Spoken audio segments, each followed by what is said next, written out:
आती, और यहाँ तक कि शरीर वृद्ध हो जाता है, इंद्रियां काम नहीं करती, पर मन वैसे ही सलाह करता रहता है। फिर भी नहीं सोच पाता कि चलो अब हुआ पूरा जीवन की शाम, अब तो राधा राधा जप कर अपना काम बना ले।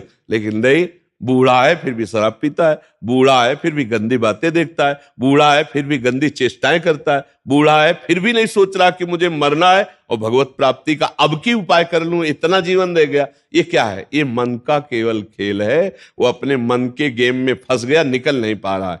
अच्छा, इसमें ये हो कि चलो मन सुखी रहेगा, तो भी नहीं। आप जितना गलत करते जाओगे उतना वो नकारात्मक सोचे पैदा करता चला जाएगा, और उसका परिणाम यह आएगा कि आपको डिप्रेशन में पहुंचा देगा। मतलब किसी भी तरह से इस चैन नहीं लेने देगा। तो इसको लाना तो भगवान की शरण में पड़ेगा, तभी शांति मिलेगी, तभी सुख। बहुत गंदा, बहुत गंदा, बहुत नीच है ये, और ये बहुत उत्तम है।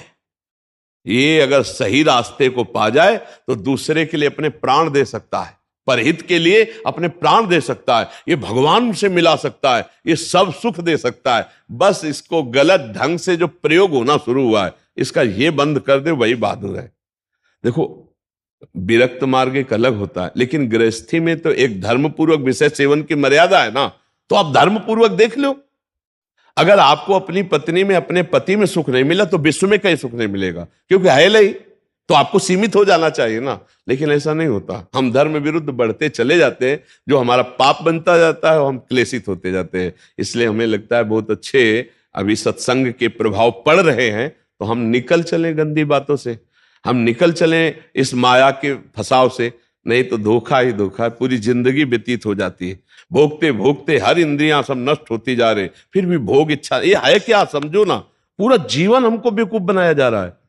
गौर से देखो, पूरा जीवन नहीं बेवकूफ बनाया जा रहा। एक बार और देख लेते हैं, इसमें हमारा पूरा जीवन जा रहा है। सुख तो नहीं मिला, पर एक बार ऐसे देखते हैं, शायद इस पद्धति से देखते हैं, ऐसे भोजन बनाते हैं, ऐसे ये भोगते हैं, ऐसे ये देखते हैं, ऐसा फंसाव करके रोज हमको गिराता है, रोज हमको मन भ्रष्ट करता है। कभी नहीं कहता कि एक बार भगवान से मिलूं क्या, कभी उसका मन नहीं होता। इसको तो जबरदस्ती लगाना पड़ता है। इसको भगवान में लगाने के लिए भी भोगों का प्रलोभन देना होता है, तब ये भगवान में लगता है धीरे धीरे।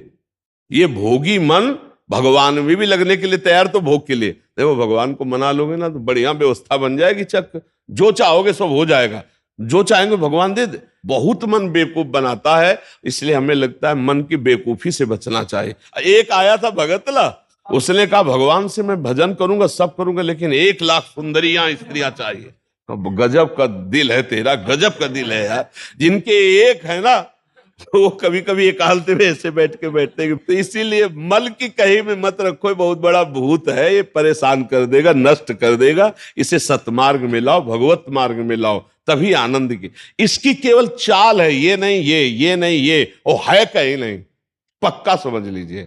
ये हमारे को भ्रम पैदा करता, कुछ नहीं, कुछ नहीं है। नाम जप करो, सत्संग करो, धर्म पूर्वक विषय भोगो, हम मना नहीं करते। एक उसे सीमा में रख के भोगो धर्म में, तो उससे क्या होगा, तुम्हें घृणा हो जाएगी। धर्म पूर्वक विषय भोगने से घृणा हो जाती है कि यार, और जो ये व्यसन करके और फिर इधर उधर मन, तो पाप के कारण बुद्धि ठीक निर्णय नहीं देती, और बुढ़ापे तक पापाचरण, फिर दुर्गति को प्राप्त होते हैं। अभी समय है, अभी मन को समझा लो, मन को समझ। यही 5 भोग हैं, शब्द, स्पर्श, रूप, रस, गंध। इसी में मनुष्य फंसा है, और इन्हीं भोगों से हमारी दुर्गति हो जाती है। बोलो, अभी तक फाइनल में अगर बोला जाए तो अभी तक क्या है अपने पास? कोई अनुभव है क्या? बस एक ही है कि एक बार और चांस मिल जाए, बस किसी भी विषय का, मतलब किसी भी विषय का। मन में हर बार ये था कि अब की बार, लेकिन कभी अब की बार पूरी ही नहीं हुआ।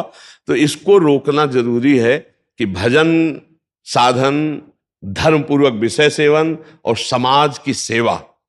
कभी एक बार ऐसा करके देखना, कोई बूढ़ा ऐसा भूखा प्यासा फुटपाथ में पड़ा हो, और उसको कभी अपने घर लाना, नहलाना, धुलाना, कपड़े पहनाना और भोजन पवाना। फिर वो जब तुम्हारी तरफ देखेगा तो तुम्हें जो सुख होगा वो जिंदगी में किसी भी भोग में नहीं मिला होगा। आप लिख लेना हमारी बात। कभी कोई बीमारी से तड़प रहा हो, किसी कि सेवा का वहां कोई अवसर नहीं है, और आप सेवा का अवसर देकर उसे आप स्वस्थ करो, आप अस्पताल ले जाओ, फिर जो आपको सुख मिलेगा हम आपको कैसे बताएं। वो भगवान का आशीर्वाद होता है। जब कोई बूढ़ा, कोई बीमार, कोई असहाय, और जब आप उसकी सहायता करते हो तो उसके हृदय से जो आशीर्वाद, वो सुख जो मिलता है।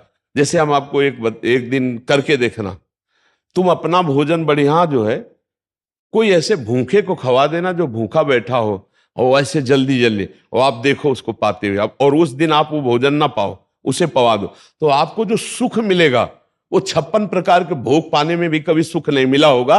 वो सुख परहित करने से, दूसरे को सुख पहुंचाने से जो हृदय शीतल होता है, वो कभी किसी से नहीं होता।